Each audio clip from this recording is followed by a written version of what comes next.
Welcome to Theater Talk. I'm Ann McBride. Co-host Ed Shopes and I are here the first and third Fridays of the month to tell you all about what's happening in the mid-Willamette Valley theater world. Hi, Ed. Hi, Ann, and welcome, fellow theater lovers.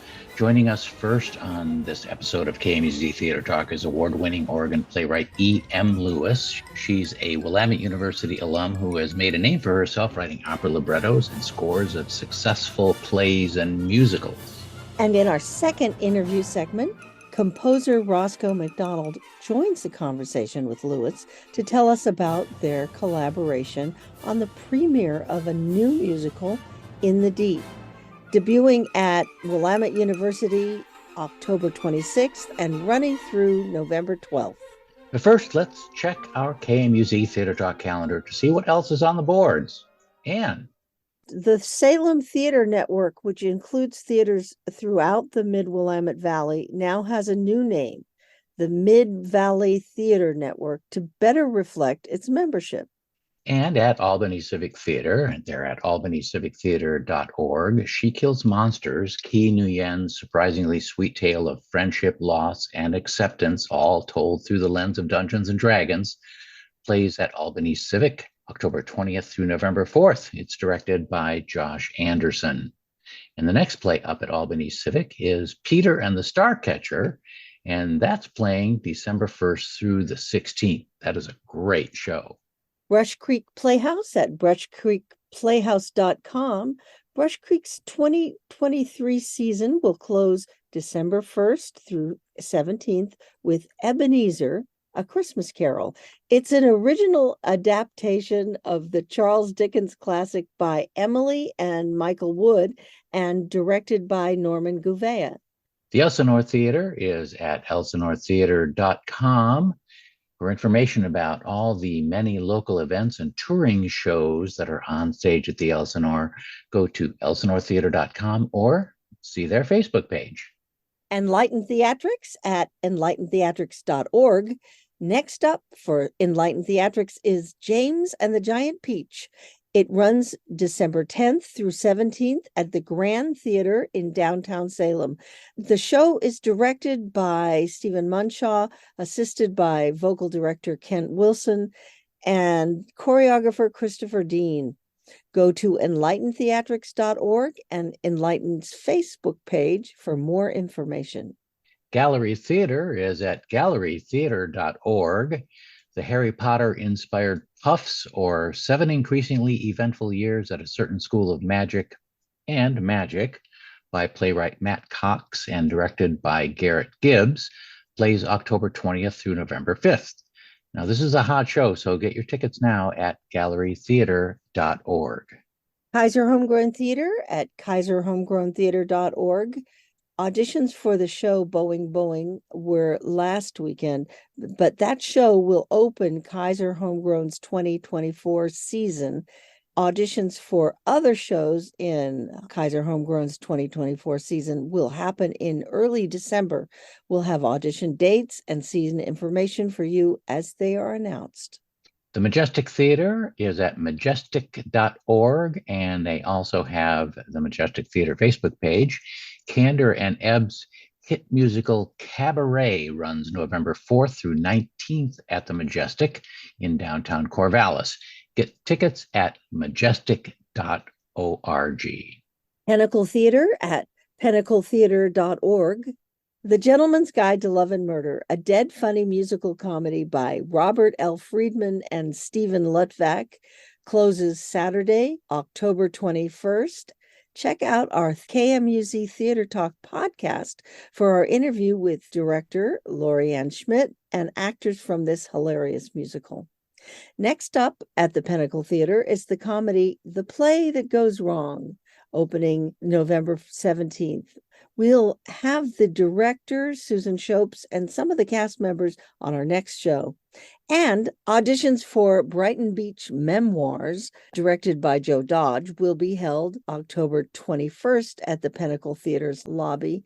And we had an interview in our last show with the director, Joe Dodge, to tell us all about it. And Joe Dodge's acting workshop for actors 18 and older is at Pinnacle Theater's rehearsal studio in downtown Salem. To sign up, go to tickets.pinnacletheater.org. The Salem Playhouse is at thesalemplayhouse.com, and they also offer acting classes for both kids and adults. Those are at Kaiser Homegrown Theater, and they have adult classes at Chemeketa Community College.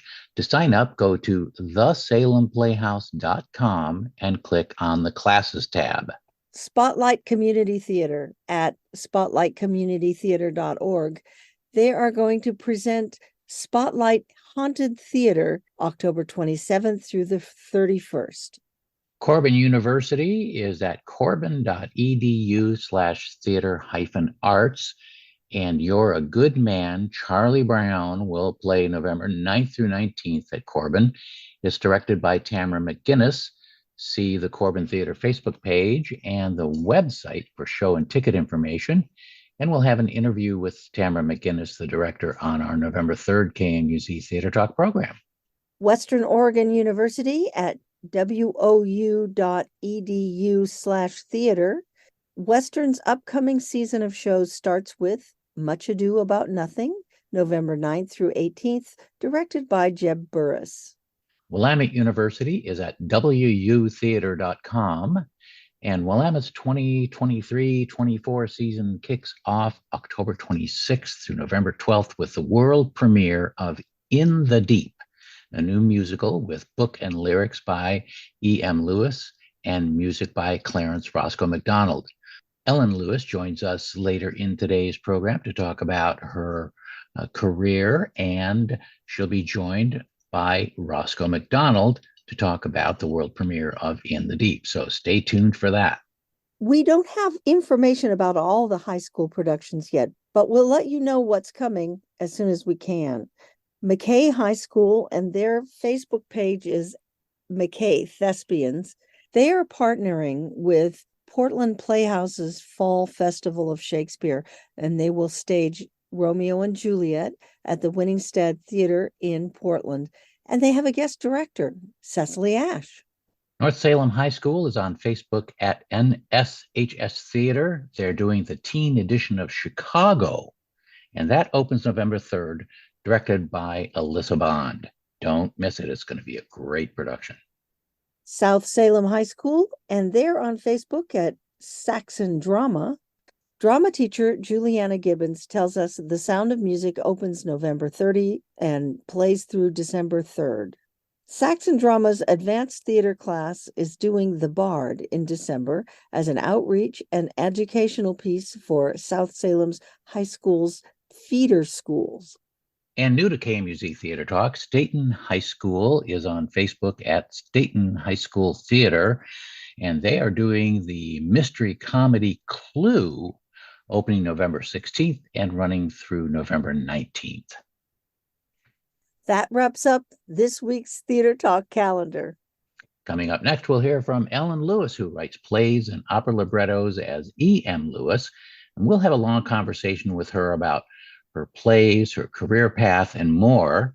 Then joining the conversation will be Roscoe McDonald. He's the composer of a project that he and Ellen are premiering at Willamette University called In the Deep.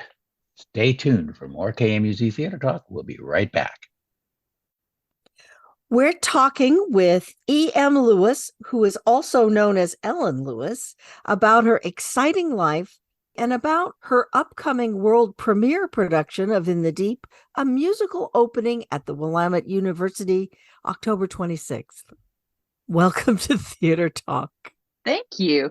I'm so glad to be here.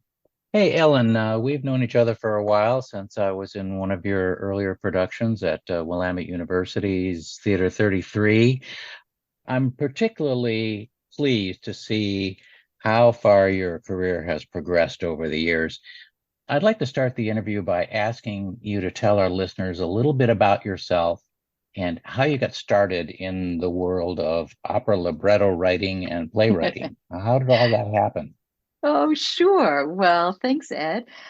I am an Oregon farm girl. I was born and raised out here in Oregon. Grew up on my family's small farm that was my great-grandparents' farm. So I'm definitely very local. And I went to college not too far from home at Willamette University, which was a great experience. I was an English major who loved to read and I loved to write. I took every writing class I could, both at Chemeketa Community College and then when I transferred to Willamette. And at some point convinced myself that I might be able to tell stories as a life, as a livelihood, as something, or at least that I really, really wanted to give it a try. I went to USC's down in Los Angeles for graduate school, and that was a multidisciplinary writing program where I got to study fiction writing and poetry writing and nonfiction, and ultimately wound my way around to playwriting.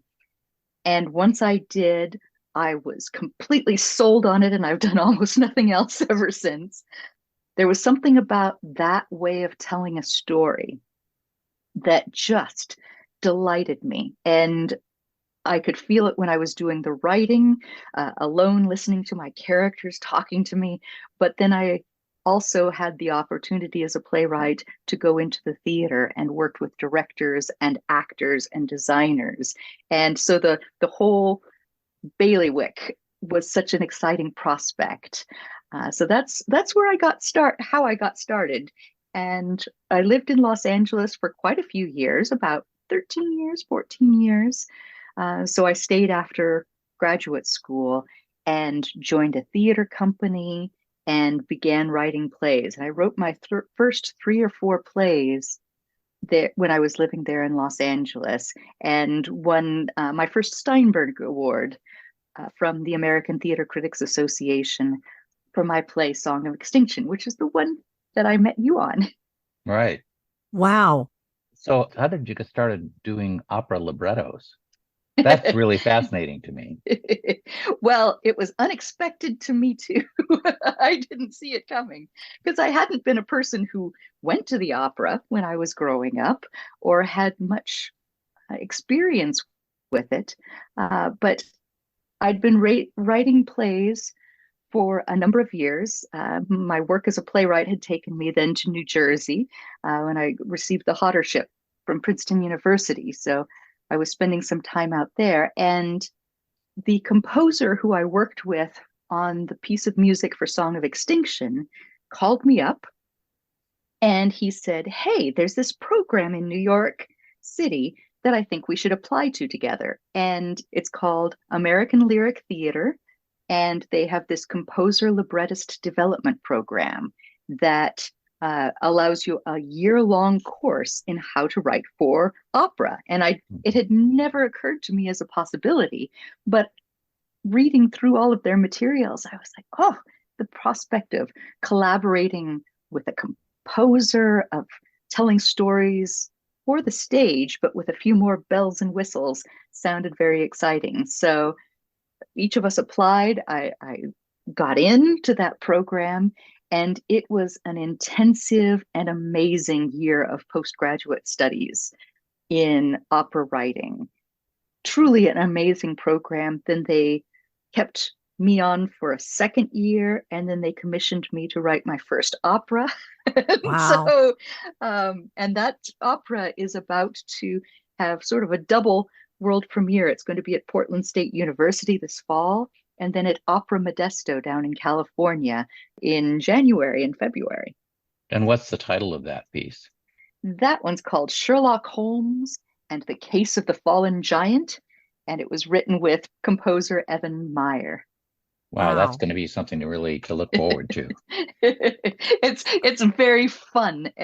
So I hope people will enjoy it. Can you tell me if there was anybody that inspired you, like a writer or a playwright or a librettist? Well, I think as playwrights go, I'm very fond of Edward Albee. Always liked his writing. Lanford Wilson, Sam Shepard, some of those fellows, writing just appealed to me. It was very intense and beautiful, made me fall in love with language and words and all of that. As far as for the opera and now musical theater, because I went from opera now into musical theater as more working with composers. I would say Stephen Sondheim. Yeah. His lyrics are so smart. His stories have such heart, and they're beautiful and exciting. But I grew up on Rodgers and Hammerstein, just watching on the television with all of the commercial breaks and everything, with my mom singing along to the beautiful, beautiful songs. So, oh gosh, me natural. too. Did you? Yeah. That's they're wonderful. Still hold up. Fiddler on the Roof is probably my very favorite musical. Yeah. I love it. And it still holds up. Yes, for sure. When did you start writing musicals, though? Well, In the Deep is my very first full-length musical. The opera work sort of gave me some of the tools to work with a composer.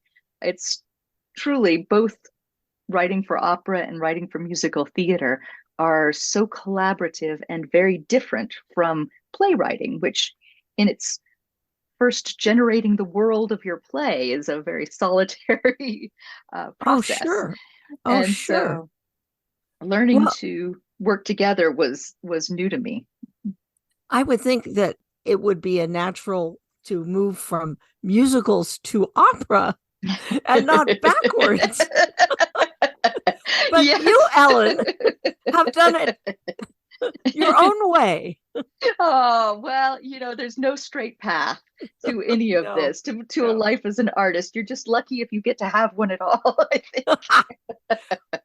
Well, now highlight one or two of your plays or operas. Can you tell us?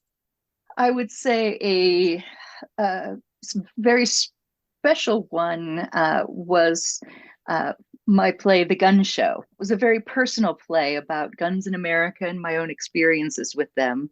That play has gone across the country.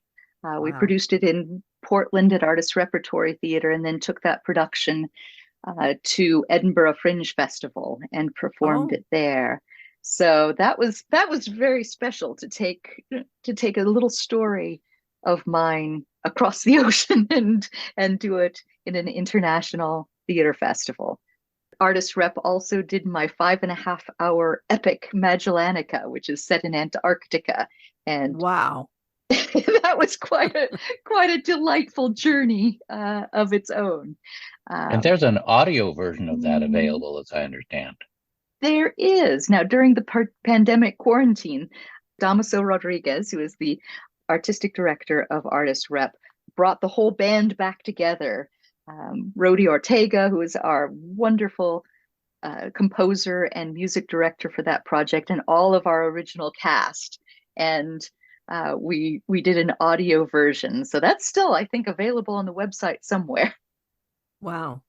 You've written a wide variety of plays, and now your big opera's coming to life in Portland soon.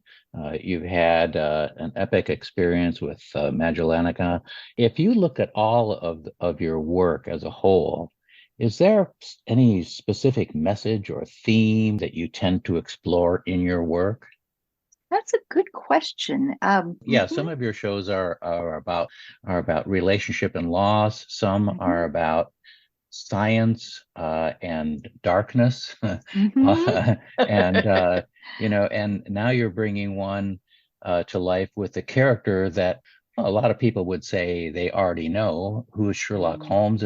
Probably a lot of people could describe who that person is, but what's the take that you have for that? Or is there a theme that you tend to explore throughout your works?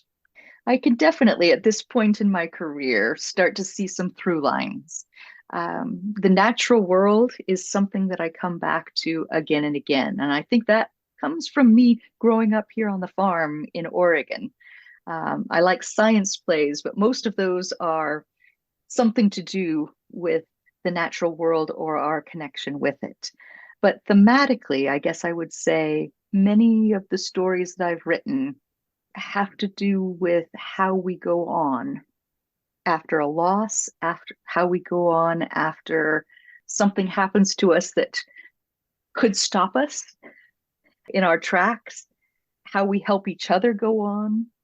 That question is definitely something that goes through a lot of my work, and certainly in The Deep, the new musical, that's a theme that is deeply wound through it.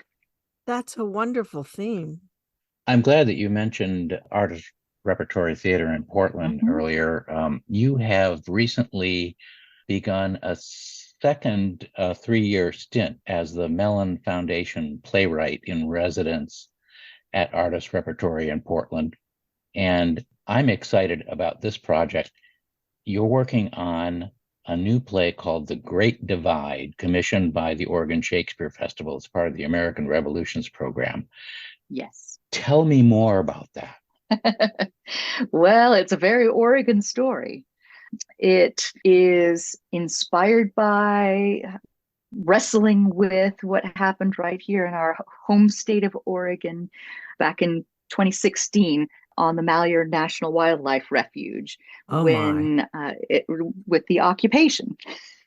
The Great Divide, of course, that it's talking about is both what happened there and the political fracturing in our American society. Once again, how do we go on? And in this case, it's as a country with the divide that we're feeling between us. It's been a big play to wrestle with, I have to tell you, Ed. It's not been an easy one for me to grapple with, because how do I tell this story that is a history play, but it's not very long ago history, and feels like a story that reverberates through everything that's been happening in our country almost since its inception, how much we are fractured and trying to hold things together. And the question of whether or not we're going to be able to feels potent right to this very moment. That is really hits home. Yeah. Walk us down the path of your creative process. How do you typically come up with ideas for your plays? Oh, well, they can come to me in a lot of different ways. Sometimes it's just while I'm taking a walk, because I'm a big walker, or doing something here on the farm, weeding the garden or something like that. And I'll just start to hear voices, very friendly ones, whispering at me. And it's just like a line of dialogue will come into my head. And I'm like, who said that? Who are you? Who are you talking to? What's that about? And so sometimes the stories just come very organically, and I chase the voice and what it's trying to tell me, bubbling up from my subconscious. Very often it's questions that I'm wrestling with as a human being. If I knew the answers, I would write an essay. My plays are much more about the questions that I don't know how to answer. And my characters, at the very least, help me to clarify the questions I have, if not come to some sort of peaceful place about what I think about them. After I start writing a play and I begin to see what it's about, I oftentimes find myself doing research. I love research. I'm an old English major, and so that part of the process is a delight. I love the library. I love books. I love all of the parts of chasing down rabbit holes of research to work on my plays. I also have a process of putting things up on my wall. Once I start to know who the characters are and some of the things about it, I will clear a wall and get out my scissors and tape and literally start to put all of the elements that I'm working on, the plot elements, the character elements, objects that might be props or important things about the setting, quotes, and I start taping them up on my wall and just starting to see what shape this story wants to have, what organic structure is it leading me toward. So that's a little bit of my process. And then you get to work with actors and have readings, and I have a playwriting group called Line Storm, and all of that is a separate but equally important part of the process of getting a play towards production. Well, you've written some really powerful works and a really thoughtful and inspiring pieces. How do you see the ways in which your work contributes to broader conversations and the cultural landscape? One thing I've come to understand is that the questions that I have quietly in my own head here where I live are often unexpectedly the same questions other people are asking where they are.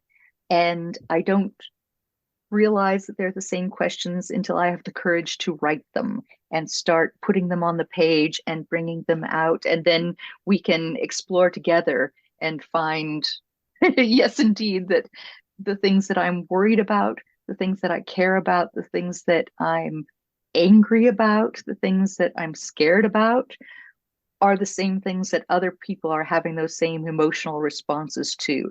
And by writing a play and us performing that to an audience, we can bring into a shared conversation, into a room together. We can all understand that we're not alone and also start talking about the things that we need to be talking about.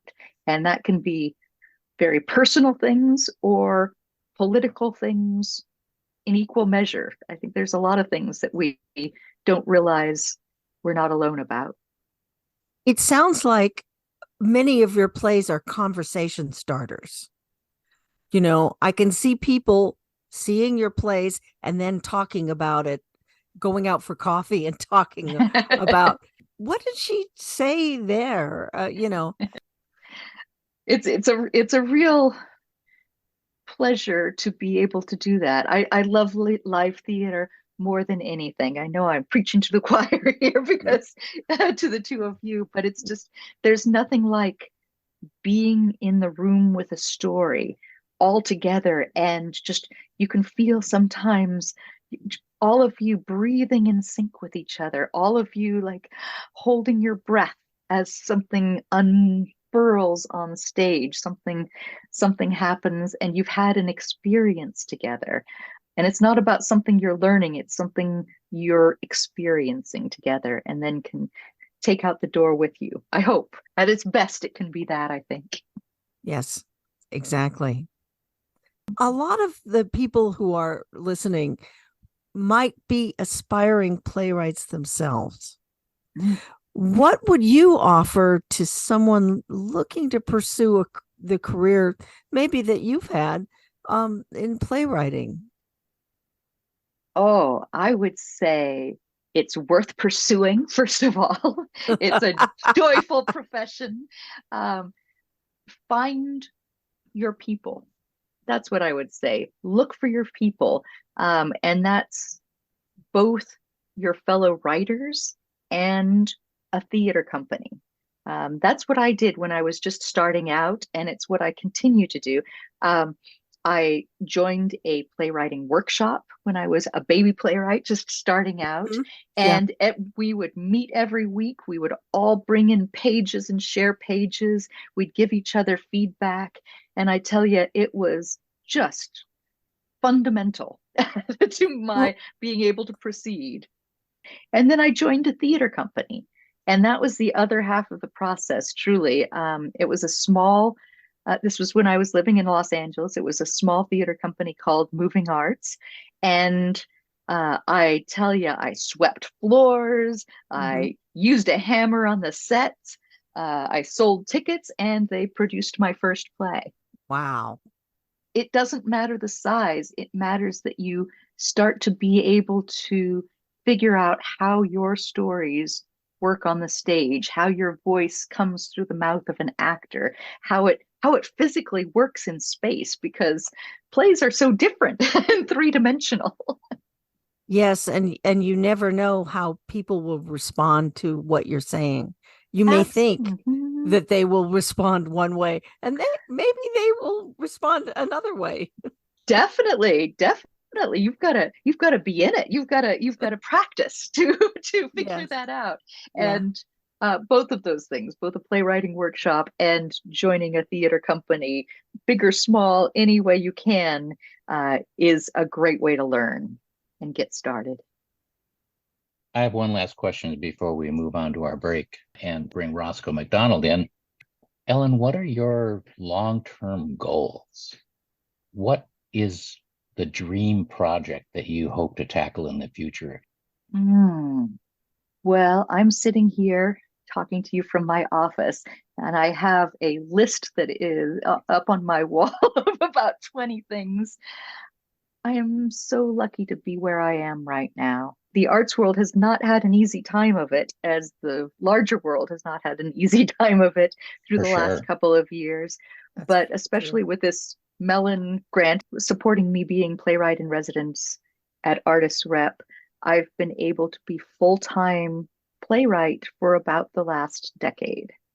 Just that ability to delve, to follow my nose, to keep pushing forward and learning new things, moving into opera and now into musical theater. I just want to keep telling stories for all three of those mediums, writing straight plays, writing musicals, writing operas, and keep challenging myself to tell not just bigger stories, but the stories of my heart at any particular moment as truly as I can. I can't think of anything better. Wow. Well, we'll be back with the second half of our interview with our friend Ellen Lewis when Roscoe McDonald, who is her collaborator and composer for In the Deep, premiering at Willamette University on October 26th, joins us in the second half of our interview. Stay tuned for more theater talk right after this break. And we're back with Ellen Lewis, and Roscoe McDonald has joined us for the second half of today's Theater Talk episode. Roscoe is the composer, and Ellen is the lyricist and book writer for a play that's opening at Willamette University. It's called In the Deep. Welcome to Theater Talk, Roscoe. Thank you for having me. Playwriting often involves collaboration among directors, actors, other theater professionals, but you two are Willamette alums. We are. How did you guys come to work together on In the Deep? In the fall of 2021, I was in my junior year of college. I was a music major at Willamette, and I was starting to think about what I wanted to do for my thesis project. I had seen people do composition projects and recitals, and I decided that I really wanted to do something involving either a song cycle or ideally a musical. So I started talking to music professors and theater professors, and I had a meeting with Susan Coramel, who at the time was the chair of the theater department. And she basically said, "That's a great idea, but you're not a writer. Let's get you working with somebody who's a playwright." So she then introduced me to Ellen. So how have you guys approached working together? You came up with the idea for the show, Roscoe. Tell us a little bit about that. I just knew that I wanted to write a show, and I really wanted to write a show that would really touch people emotionally. We started off by coming up with 3 ideas, and I think Ellen actually came up with this specific one, right? Is that right? Yep. But we had 3 viable ideas. Tell us about that. Well, we both had several conversations to get to know each other, just so we could feel each other out, see what was important to us, see what we cared about, see what might be of interest. And then I think we both went off and came up with a couple of ideas, and then we talked them through. I think one of the things that you said early on, Roscoe, was that you were particularly interested in writing for college-aged characters' voices. I really was feeling at the time that people in the age of COVID, in the age of technology and social media, were looking for a voice. And I thought that it would be a cool age to write for. Mm-hmm. And also, it's what you know. Yeah, very true.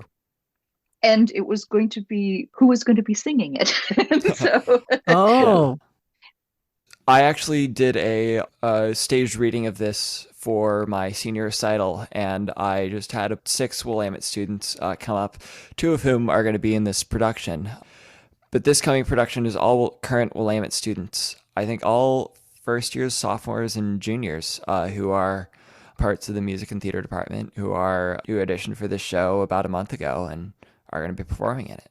and it was such a wonderful surprise that the theater department decided to, after we'd, created the first iteration of this, they said, how about if we do a full production of it in the fall? We didn't expect that, but it's been wonderful being able to see it through. oh, sure, Fully produced like this. sure. And you learn so much. Mm-hmm. Oh, yes. Yeah, I learned a lot about composition, a lot of working in a team, and production, and how to present a final project.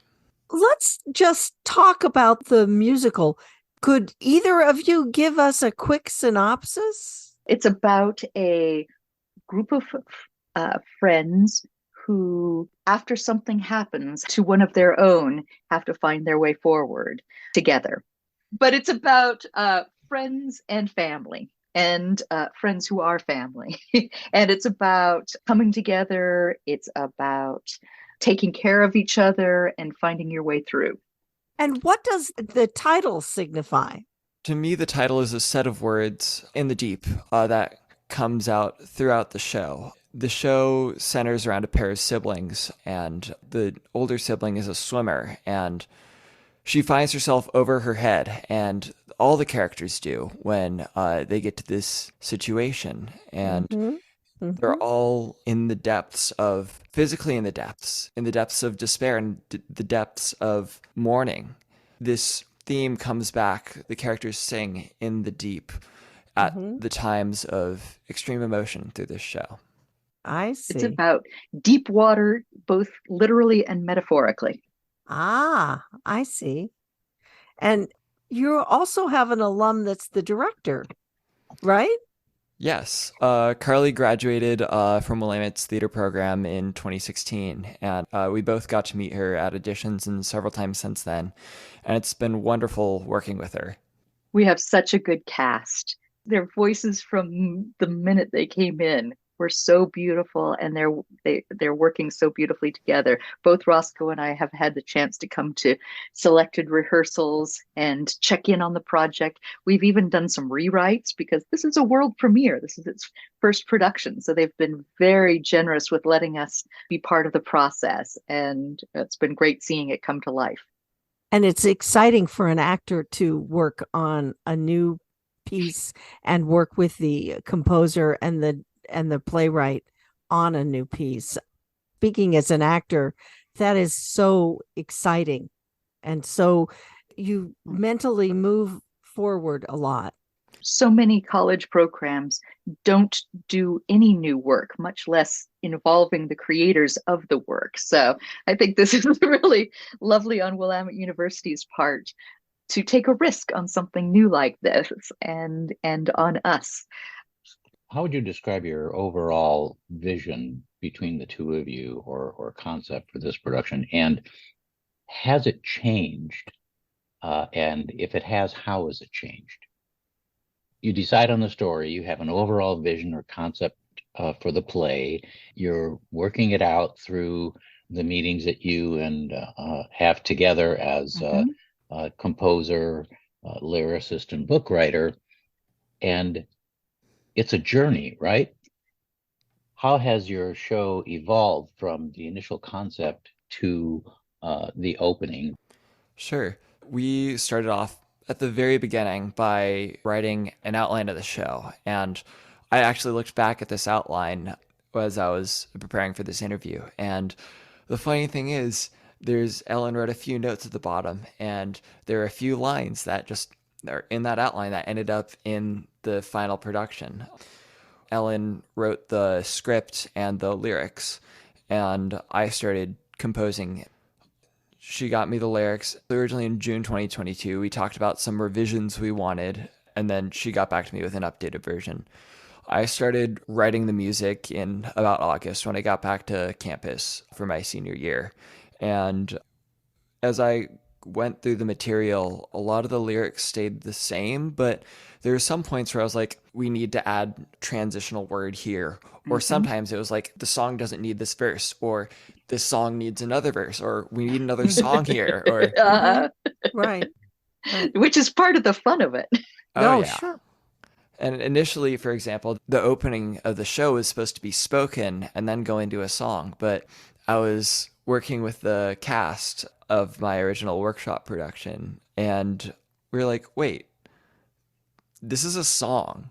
So I think in the space of like probably 20 minutes, just wrote out the entire song with the whole group there. And I wrote it down into my music notation software, and it's now in the final version.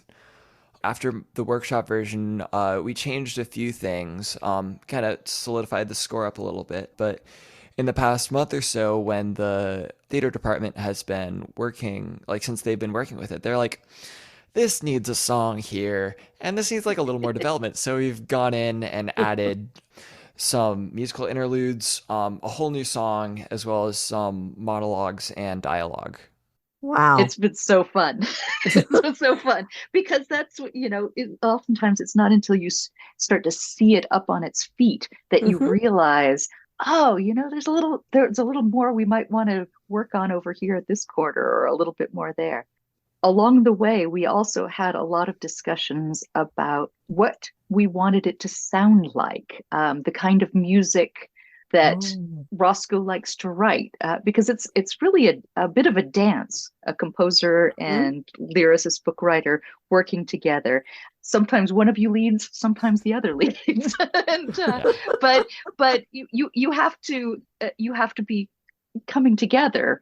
You have to find the points where you come together. And so I remember Roscoe sending me a number of links to songs, musical theater songs, pop songs, different songs. It's like, oh, it might be something like this, or, oh, how do you know that one song from Come From Away, or do you that other one from Rent? And we'd listen to things together, and I'd say, oh, that's great. Or, is this going to be more rhyme and meter, or is it going to have a looser way of holding together? Every composer has their own voice, and Roscoe has his own beautiful musical voice. I love his music. I think it's so beautiful.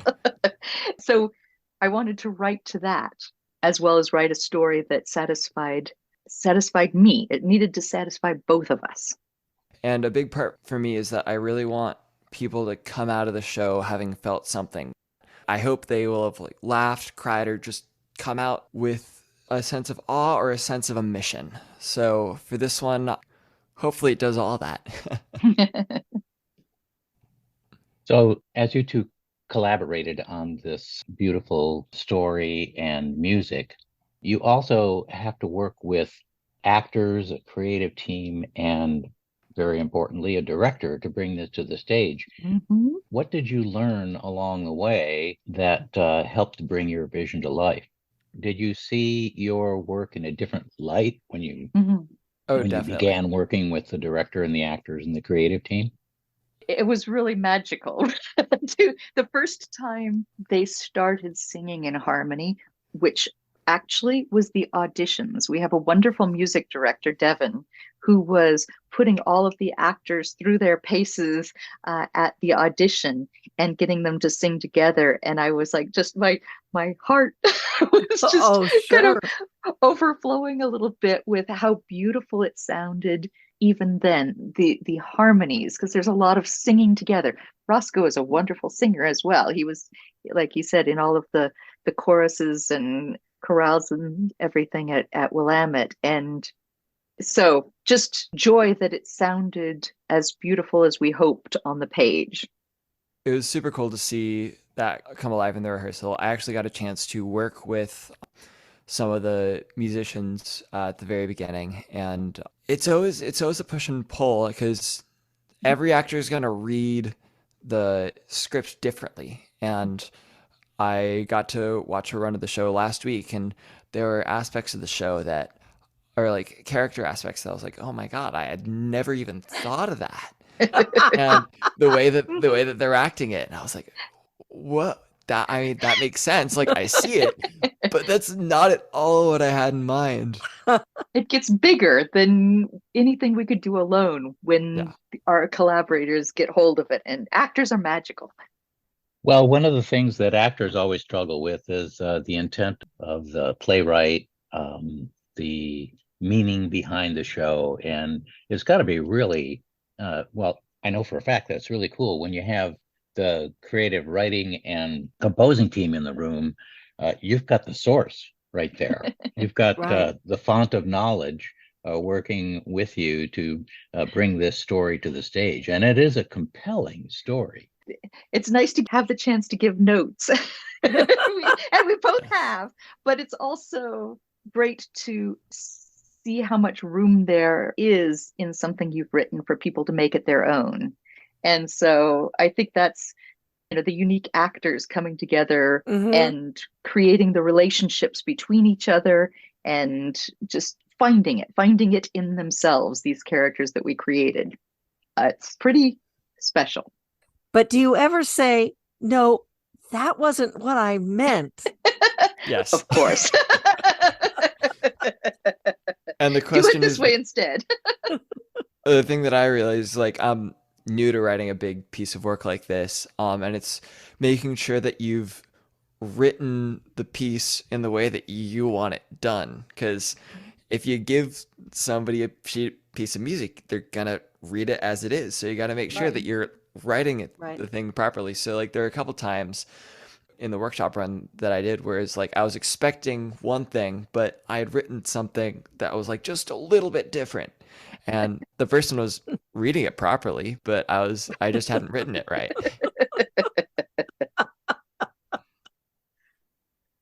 Well, theater lovers, the play is In the Deep, and it debuts at Willamette University Theatre October the 26th and runs through November 12th. It's written by our friend Ellen Lewis, the book writer and lyricist, and Clarence Roscoe McDonald is the composer who has joined us here on Theater Talk today. You can get more information about the show and tickets by going to wutheater.com, and you get ticket information and information about the show there. It's directed by Carly Christensen. She is from the Willamette class of 2016. Roscoe graduated in the Willamette class last year in 23, and Ellen Lewis is a Willamette alum from 1993. She's the playwright in residence at Artists Repertory Theatre in Portland. I want to thank you, Ellen, for joining us for an extended interview, and I want to thank you, Roscoe, for joining us for the last half of our interview with Ellen about In the Deep at Willamette University. Oh, thank you so much for having us, Ed and Ann. It was a pleasure. It was a pleasure for us. Thank you. Thank you, Roscoe.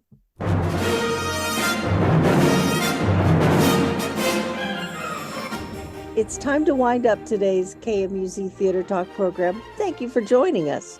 Next week at 9 a.m., you can tune in to Talking About Art with Joel Zack. And KMUZ Theater Talk is a proud member of the Mid-Valley Theater Network. KMUZ Theater Talk airs at 9 a.m. the first and third Friday of the month at 100.7 and 88.5 FM, and on your favorite radio app or on demand at kmuz.org. You can also listen to our KMUZ Theater Talk podcast anytime on your PC, mobile device, smart speaker, or in your car, wherever you get your podcasts. Ed and I will return November 3rd with a brand new KMUZ Theater Talk program. Meanwhile, check out our Theater Talk Facebook page for news and updates about live theater in the Mid-Willamette Valley. And if you haven't yet joined in to support Theater Talk and the rest of KMUZ's great community radio programs, go to kmuz.org right now and click the Contribute button at the top of the page. Until next time, We'll see you in the front row.